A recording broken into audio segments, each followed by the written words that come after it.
Want to call to order the Finance Committee meeting for November the 5th, 2018. Item number 1, please. Consider approval of Finance Committee minutes of October 15th, 2018. After reviewing the minutes, are there any additions or corrections?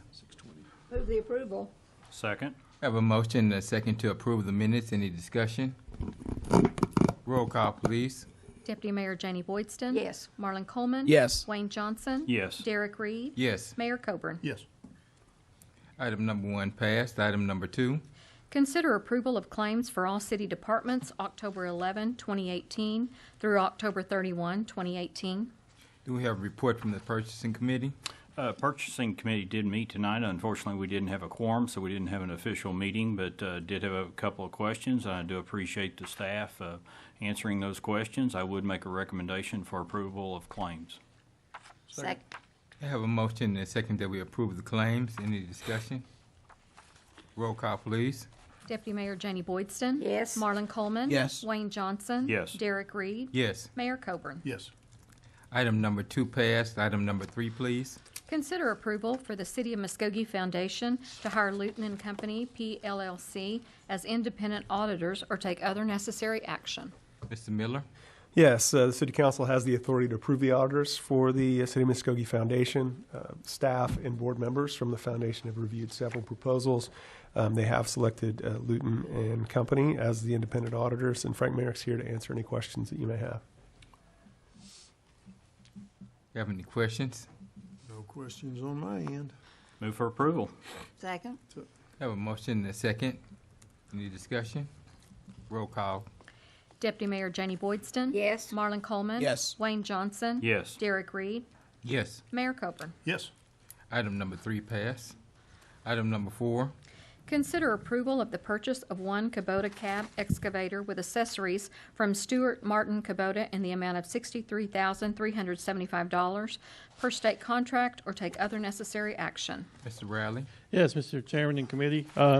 This was a budgeted item for water distribution. We're looking to go to a smaller excavator. It leaves a smaller footprint. This will be used mainly for residential work where we're not tearing up yards as much. We can get in backyards better.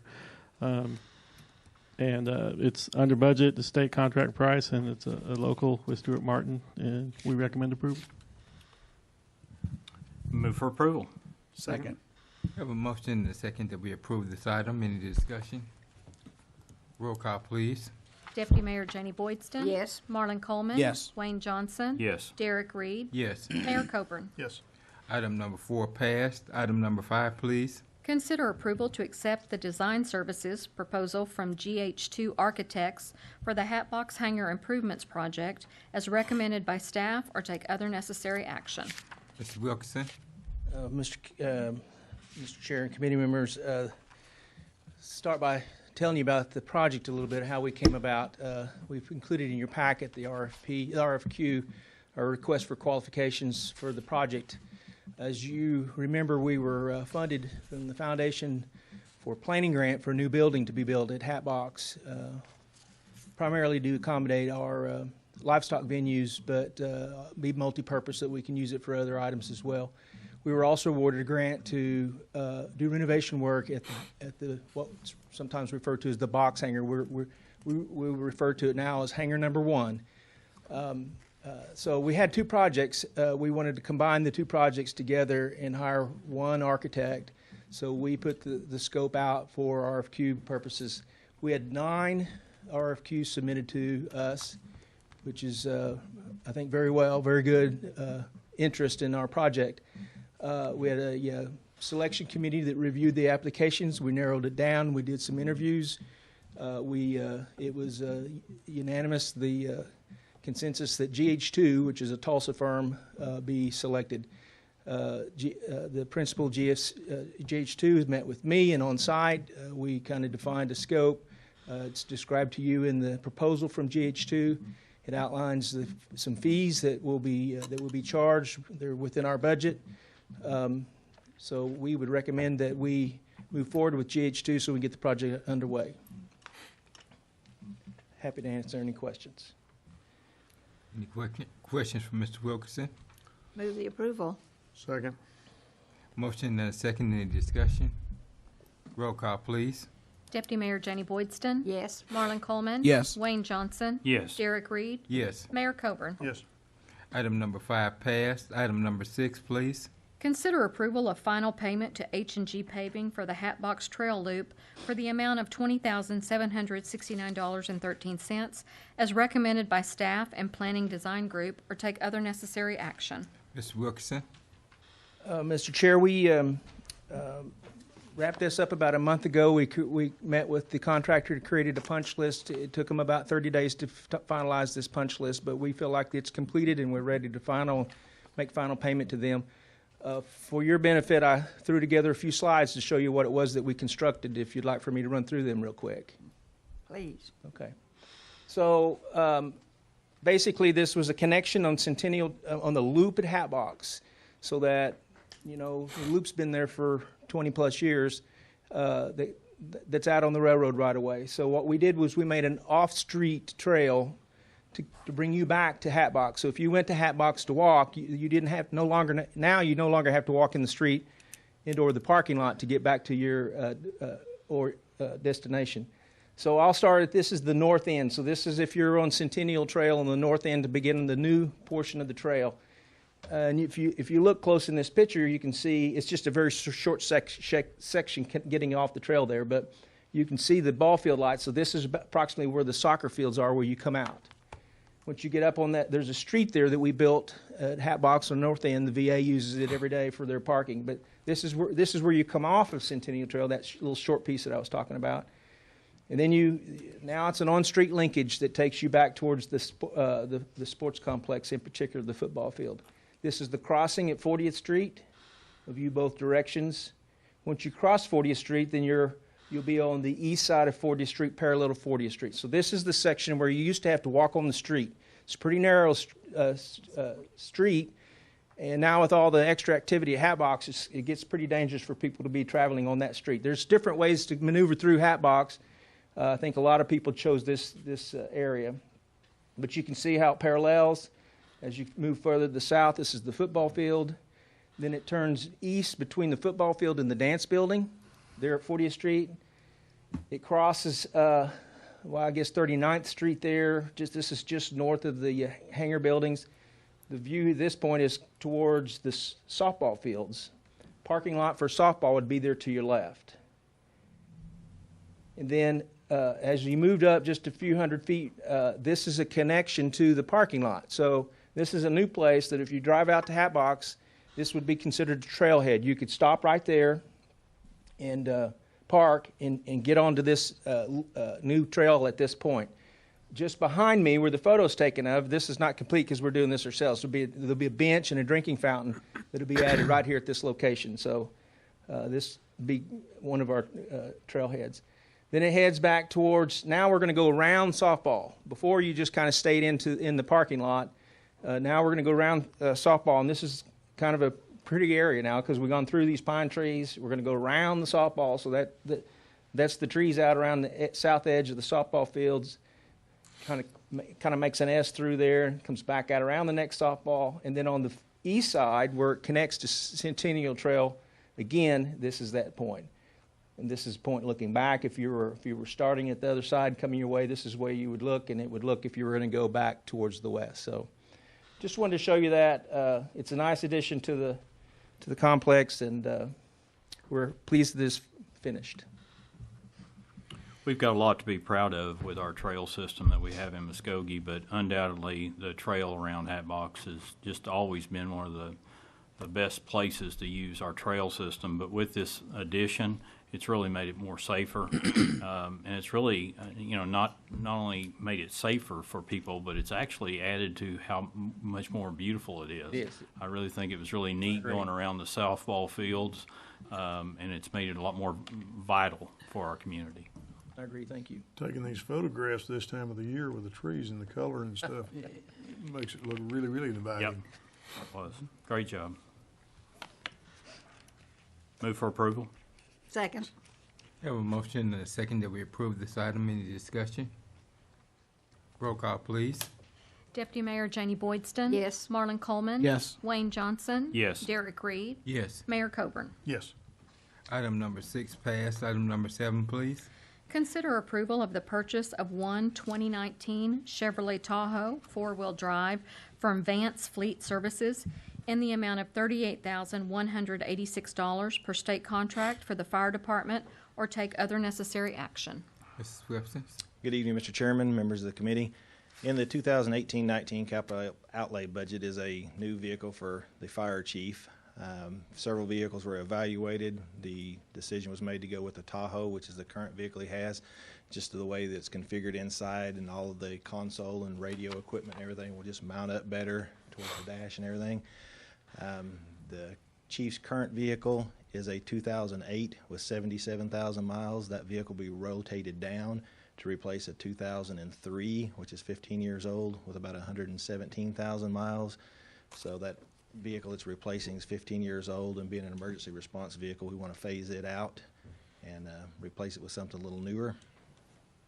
This will be a state contract purchase, and staff recommends using Vant Fleet Services for $38,169. Be happy to answer any questions. Move for approval. Second. Motion and a second. Any discussion? Roll call, please. Deputy Mayor Janie Boydston. Yes. Marlon Coleman. Yes. Wayne Johnson. Yes. Derek Reed. Yes. Mayor Coburn. Yes. Item number 7 passed, and that is the final item on our Finance Committee. I'll now call to order Public Works Committee. Item number 1. Consider approval of Public Works Committee minutes of October 15th, 2018. Everybody's had time to review the minutes. Are there any questions? Move for approval. Second. Got a motion and a second. Roll call. Deputy Mayor Janie Boydston. Yes. Marlon Coleman. Yes. Wayne Johnson. Yes. Derek Reed. Yes. Mayor Coburn. Yes. Item number 1 passes. Item number 2. Consider approval of a preliminary and final plat of Lopez Addition consisting of one lot on 2.5 acres, generally identified as being located on the east side of Gulick Street, south of Smith Ferry Road, or take other necessary action. Mr. Garvin.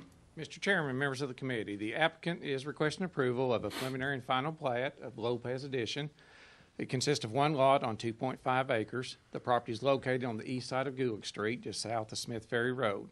The reason for platting the property is to allow it to be developed residentially. They are proposing to build a new single-family dwelling on the property. This item has been reviewed and recommended for approval by Subdivision Review Committee and Planning Commission. Be glad to answer any questions.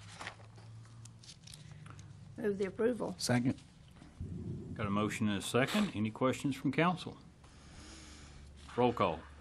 Deputy Mayor Janie Boydston. Yes. Marlon Coleman. Yes. Wayne Johnson. Yes. Derek Reed. Yes. Mayor Coburn. Yes. Item number 2 passes. Item number 3. Receive report from Founders Place Historical District regarding their strategic plan and take other necessary action. This would be my item. I really do appreciate the Founders Place coming here this evening and presenting this item.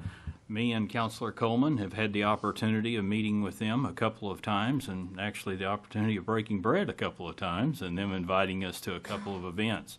As you know, Founders Place is very active in our community and a very active neighborhood association, and I would like to introduce Melanie Carey, as most of everybody on the council knows, and she can introduce other members of Founders Place, and she has a short presentation of what they will present tonight.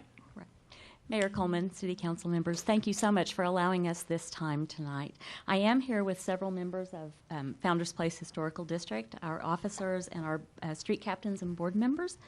And so what we would like to do tonight is present our strategic plan to you. So, I'm sorry that this is so small. I'm used to dealing with very large presentation places. But just a little bit of background. And you do have this in your packet. I think you received it electronically, and you have it in your packet as well. But we are a 50c3 nonprofit that is sanctioned by the Historic Preservation Commission of the City of Muskogee. We've been in existence since 1986, and we have a very historic district. Our lands were allotted to Chief Pleasant Porter, a Creek chief, and just several important city dignitaries have lived in our neighborhood over the years. So as far as our neighborhood itself, we have a lot of accolades. We won the 2007 Oklahoma Heritage Association Award for Historic Preservation. We've been in the USA Today for our Make a Difference Day. We have the first community garden that was established in the city. We pay our own water bill. We developed it ourselves with the help of the city demolishing 2 derelict houses, and we put a community garden in that spot. We have 2 bed and breakfast inns in our neighborhood, Graham Carroll House and Hayes House Bed and Breakfast. So, and we have Beckman Park. We have a lot of amenities in our neighborhood that make it a very graceful place to live. But as I said when Tyler Hammonds was mayor, I think this was in 2010, we live in history. We live in our city's historical houses, but we don't live in the past.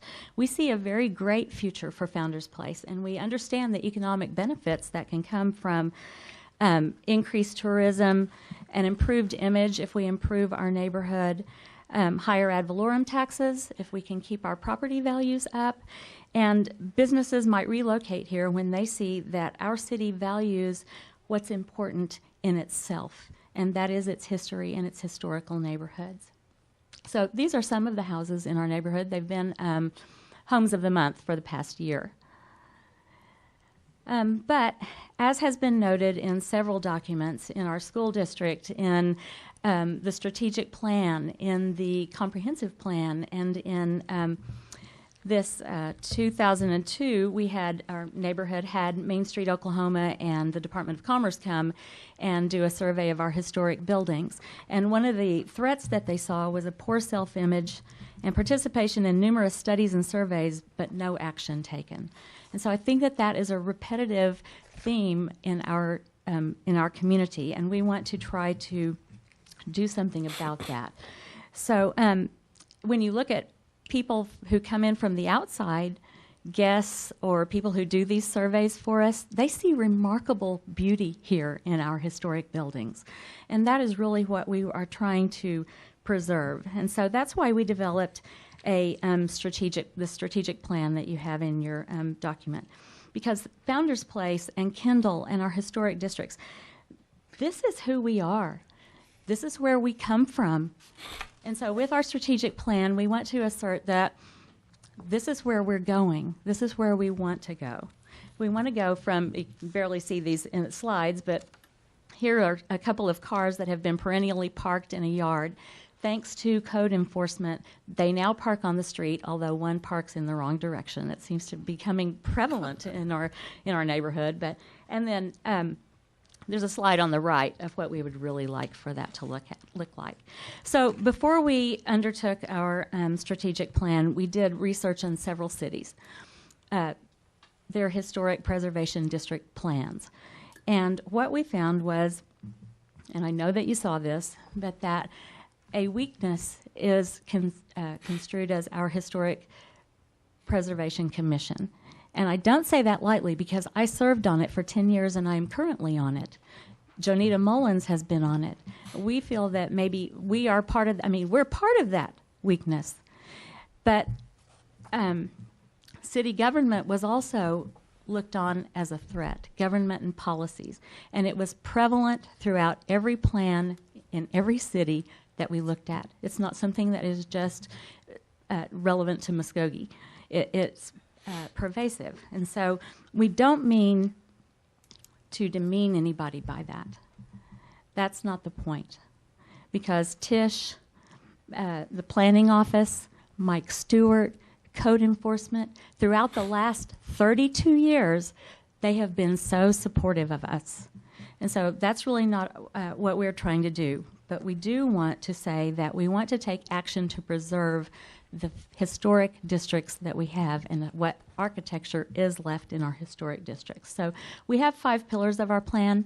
The first is to protect and enhance the historic nature and beauty of our neighborhoods by ensuring that the housing is all in good condition and code compliant.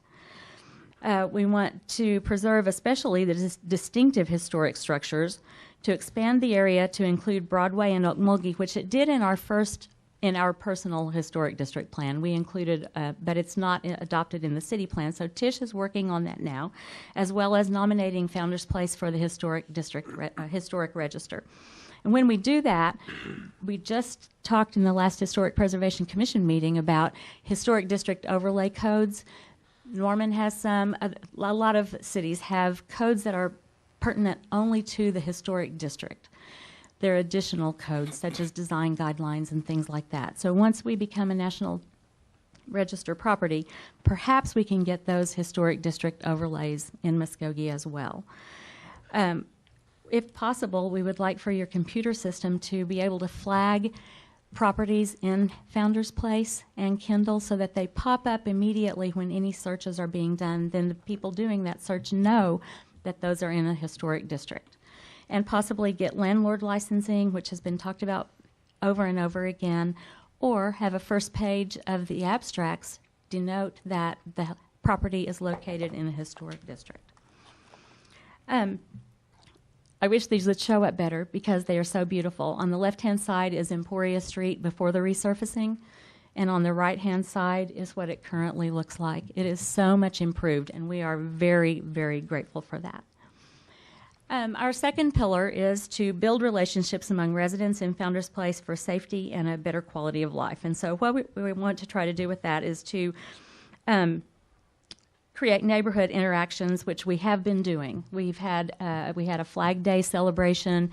We are meeting with Kindle for, we had a garage sale of the historic districts, and we're meeting with them on November 10th, this Saturday, for a progressive dinner. And so we are trying to unify people in our historic district. But we still do have, these are some examples of us working in our district to make it better.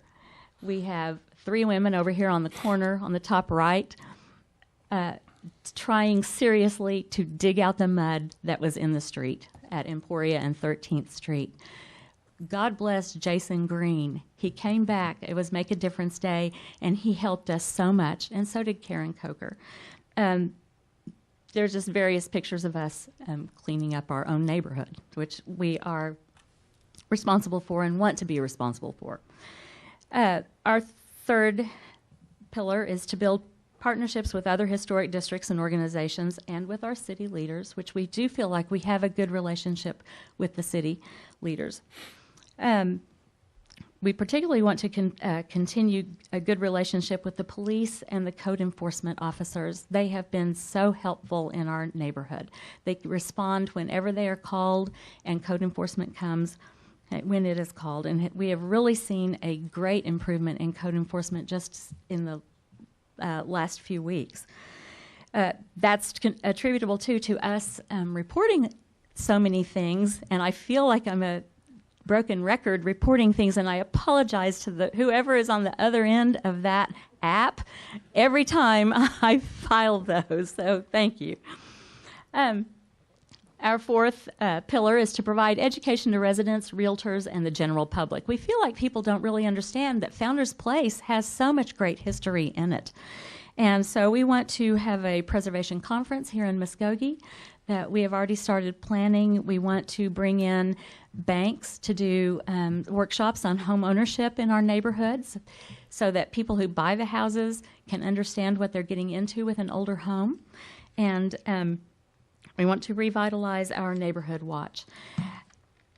So our fifth pillar is to form an LLC with the intent of acquiring property. We do own the Alice Robertson home, and we have spoken with Roy about the possibility of filing negligence suits for properties that are totally derelict so that we could acquire those, fix them up ourselves, and sell them to repeat that process with some of the properties in our neighborhood. So we have done, oh wait, I want to point out this, which you still can't see either, but the house on the left, this is the house at the corner of 12th and Martin Luther King. It had a gaping hole in its roof. And water, it was raining just a few weeks ago very seriously, and water was pouring into that house, and we were afraid that mold would develop in it and it'll essentially undermine that house. So I wrote a letter to U.S. Bank, and Roy also helped me with this. And so the picture on the right-hand side, maybe you can see it on your screen, not only, they put a blue tarp on it to begin with, and we were like, well, that's really not enough. Now they've taken it down to the decking, and they're totally re-roofing it, and they are doing additional things on the inside of the house. So we know that when we take action as citizens, that we can get the results that we're looking for. So you might say, what are we asking? What do we want from this strategic plan? Okay, so we want to be included as a partner in improving the image of the city. We want you to know that there is affordable housing stock in our neighborhood, and we want to partner with Habitat for Humanity, for instance, to renovate some of those houses, or the realtors, whatever we can do. But we still do have problems. There are boarded up houses. Tish and I have talked several times about the church in the top left that is collapsing in on itself. There are tires, for some reason, just thrown up against houses. And there's a couch sitting in the street. Okay, so we want to partner with the city and be proactive on the possibility of holding our neighbors accountable and just having better communication with you all. We have $300 in our Founders of Place account, and that is not going to get us very far. But we would like to research grants and other ways that we can improve our city with your help, improve our neighborhood, so that we can all build pride and have pride in Muskogee, because we love it dearly, and love our neighborhood. So that's it. Thank you, Melanie. Thank you. As you can see, it was a tremendous report, and as we've seen from the city, how much we can move forward when we have a strategic plan. I'm so thankful for Founders Place actually having a strategic plan and setting a target for where they're going to move forward, and what they're asking is where they can be a voice at the table. Questions from council? One of the things I want to do is compliment the Founders Place organization for what they have presented, not only tonight, but for the time and effort that they took to put into it. And then to say that as we look down the line as a city to being a better partner, not only with Founders Place, that we can hopefully find a way to use their plan as a model across the city, because one of the things that I know damages a city's ability to recruit industry and jobs is when our economic housing footprint is upside down. So in other words, when we have more low-income and rental houses than we have actual home ownership, that presents a negative formula to those who may be looking to relocate to Muskogee, because what happens is they look at those numbers and they don't see a city that's viable enough financially to be able to support that industry. And so one of the things I want to do down the line with Councilor Johnson and whoever's else interested is work with Founders Place to be an example, and then see as a city what we can do to reverse that type of footprint that's taking place now, where we could push more residents into owning their homes and not just renting their homes, and expanding the low-income housing footprint. So certainly we do thank you all for what you have done, and certainly I know Councilor Johnson and I are ready to be partners with you guys in any way that we can, along with the rest of the council. May I just say one more thing, too? Mark has helped us tremendously as well. He takes out trees that are dead and has helped us with the health streets. One thing I would like to point out to the council is when me and Councilor Coleman had met with them, I kind of focused in, one of the preliminary findings that they had focused of their report focused in on strengths and opportunities, and then it also focused in on weaknesses and threats. The strengths and the opportunities really did focus in on Founders Place. I mean, it really did. They have a number of opportunities and strengths. It's very specific to Founders Place.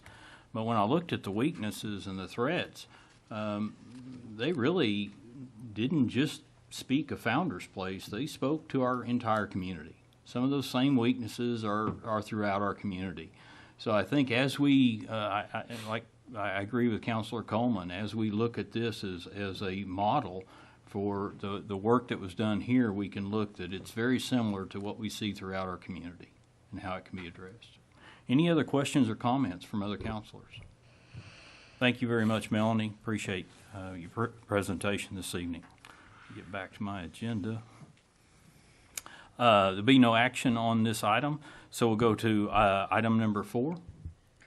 Receive update on OWRB loan sewer projects and provide direction to staff or take other necessary action. Mr. Riley. Yes, our OWRB sewer projects under the loan have progressed to a point that we feel like it's a good time to give you an update on what's going on.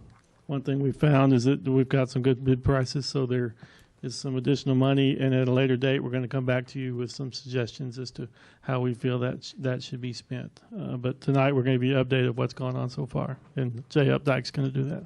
Okay. Good evening. I'll keep this brief. There's 6 projects that were in the Water Resources Board loan. This is a list of port station, lift stations, junction area, west side, north side, northeast, and west wastewater treatment plant. They were all in result of a consent order that you received, and we developed these projects a couple of years ago. We were authorized to start the design last May before last, about 16 months ago. We've made a lot of progress, and it's going very well. This was the consent order that kind of triggered the whole thing on the collection system problems from DEQ. The port stations, there's 4 lift stations built along the industrial areas. They call them the port because they originally served the port. One pumps to the next, and the next, and the next. And those are under construction. Stations 1, 2, and 3 were bid last year, and they're about 50% complete. Station 4 we had to bid separately because we changed the site, couldn't get the right-of-way. That's just recently bid, and those should all be finished by December of next year. There's a picture of one of them. It's not very attractive, but what they're doing there, the pump station is now underground, and they're coating the walls of what they call the wet well, where the wastewater comes in, with a very non-corrosive coating that'll keep the concrete from spalling in the years to come. The pump stations are about 50 years old, the ones we're replacing. This is hard to see, but it's down on Kalamazoo. We found 2 sewer lines down there that were completely full of roots and had caved in, and so we did a small project to replace those. That's Tonto Construction. That bid June 7th of this year, and it's about 90% complete. Got a picture of that. Not much to see there. This is looking south from Kalamazoo. All the lines are in, but it hadn't been cleaned up yet. It goes kind of down to the trail down there. We did have to cross the trail, but we made a detour when we did that. This is the west side. It's hard to see. This is just east of McLean Furniture, east of 69. There's a north-south line there east of the trailer park. And then there's another part. This is from Muscogee all the way to the motels up at Shawnee. This project's been bid. Cook Construction was a bidder. We got a very low bid on that. It's just about 5% complete. There's a picture along 69 looking south from Motel 6. They've started replacing that line there. It goes all the way to Okmulgee. This is what we call the north sewer. Has not been bid yet. The final plans and specs are done. Walmart is on the upper right there, and there's a lift station out there that has a force main that's in bad condition. This is to replace that. All the right-of-way has been obtained on this project. It also includes, this is the replacement of an old concrete line east of Main Street, starting at O'Reilly Auto Parts on Main, and then going east until it hits Old Shawnee. Very bad shape, half full of debris. That's the other part of what we call the north side. That project, the plans are complete. They've been approved by DEQ. Right-of-way, there wasn't any right-of-way to get on that one, actually. There were existing easements. Environmental clearance is done. We're targeting the bid date of that in February next year. And then the biggest one left is what we call the Northeast Pump Station Elimination Project. And what you're seeing there is Shawnee and then Kurtz Mall in the kind of shaded area. This project eliminates 3 lift stations that are in poor condition, built 40 or 50 years ago, and combines them into one large lift station north of Kurtzinger. Most of the right-of-way has been obtained on that. We lack about 2 pieces, working with Roy on that. The plans and specs on that are complete. They've been approved they were approved by DEQ on July 26th. We just got the environmental clearance on that one and the north side. So as soon as we get the right-of-way on the north and northeast, we'll be ready to bid those. On the wastewater plant, we bid one project out there that's replacement of a lot of pumps on the influent pump station and the recirc pump station. That was L&L Construction of $2.8 million. That's about 5% complete, and that'll be completed in January of 2020. We also did an emergency repair of the basket screen, installed the basket screen. You might remember that. So out of the 6 projects, they were 6 work areas. They were divided into 7 projects, and about 4 of those have been bid. The bids have been very good. A lot of local contractors. We've just been very pleased with that. So it's going well.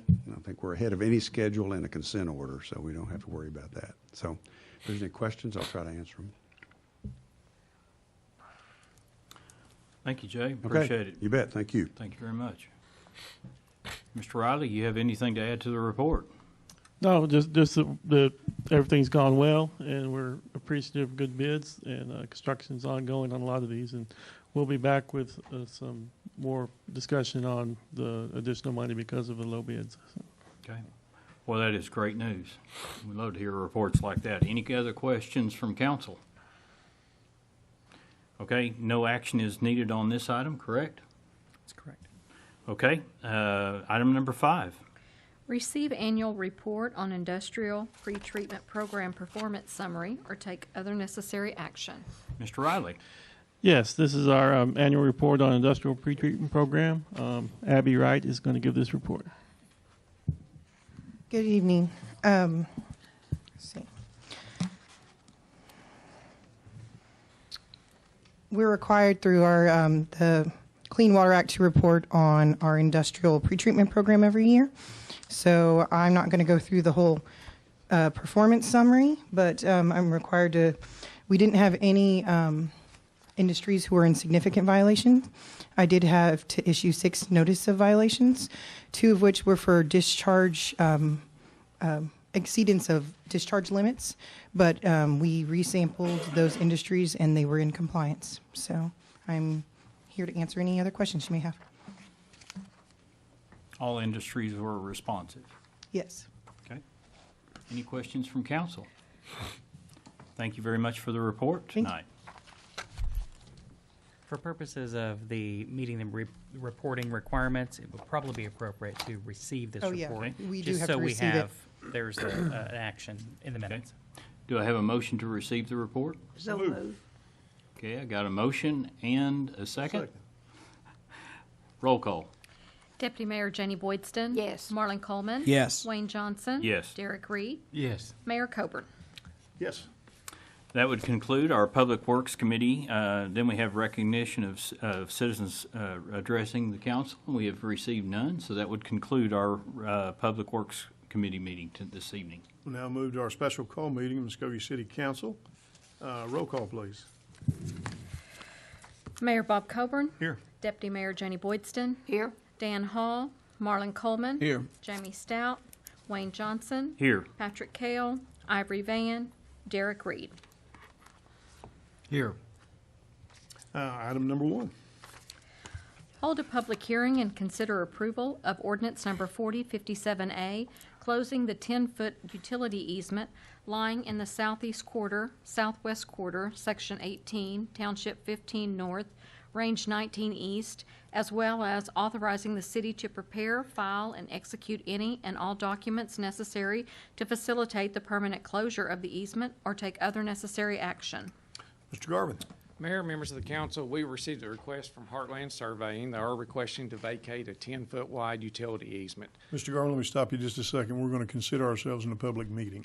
Okay. Go ahead, sir. Okay. The property is located at the Bacone College Shopping Center, the old Walmart building. They're in the process of selling that facility, and in that process, they found that there is a utility easement running underneath one of the existing buildings. and they was wanting to requested to get that utility easement vacated. If you can see where the green line is, that's where the utility easement is. That is the what's currently the VA clinic in that out parcel. That utility easement runs underneath that existing building. Previously, the sewer line ran through there, but several years ago, prior to the building being built in the shopping center, they relocated the sewer line. And you can see where it's angled across around the out parcel. The sanitary sewer line that was existing was abandoned, but the utility easement was never vacated. So again, they are requesting to vacate that utility easement. There is no utilities within the easement, and this item's been reviewed and recommended for approval, or the ordinance for approval by staff and planning commission. Be glad to answer any questions.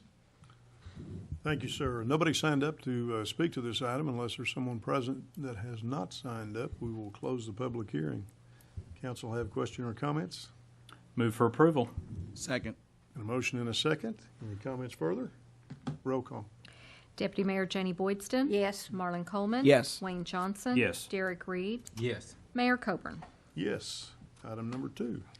Consider confirming the appointment of Melanie Carey to the Merit Board system to serve as an alternate neutral representative to serve a 2-year term beginning on November 1, 2018 and ending on October 31, 2020, or take other necessary action. Mr. Tucker. Mayor, members of the council, as you all know, we have a three-person merit system to hear any grievances or appeals by city employees other than fire department. And set by charter, we have those 3 positions, one selected by the unions, one selected by the city, and then one neutral position who is selected by an agreement between those other 2. So a few years ago, we adopted some new merit rules that were pursuant to the authority granted in the charter, and we created alternate positions for each of those 3 persons. Now, that sometimes comes up when there's a conflict or a conflict of interest, or there's a timing issue where we need to have a hearing, but one or more of the members may not be available. So we do have alternates for the city representative and the union representative, but we have not in the last few years had an alternate for the neutral representative. And so that's what you are being brought here today to confirm. Both the city rep, I forgot his name all of a sudden. No, the city rep, which is Cliff Cate. Thank you.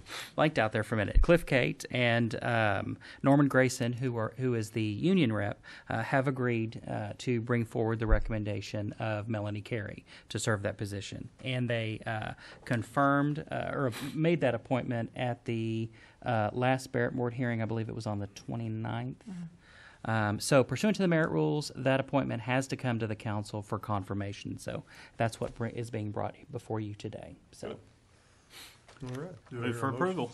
A motion? Second. And a second. Any comment for us? Roll call. Deputy Mayor Janie Boydston? Yes. Marlon Coleman? Yes. Wayne Johnson? Yes. Derek Reed? Yes. Mayor Coburn? Yes. Motion carries. And that concludes our agenda for the special call meeting. Thank you.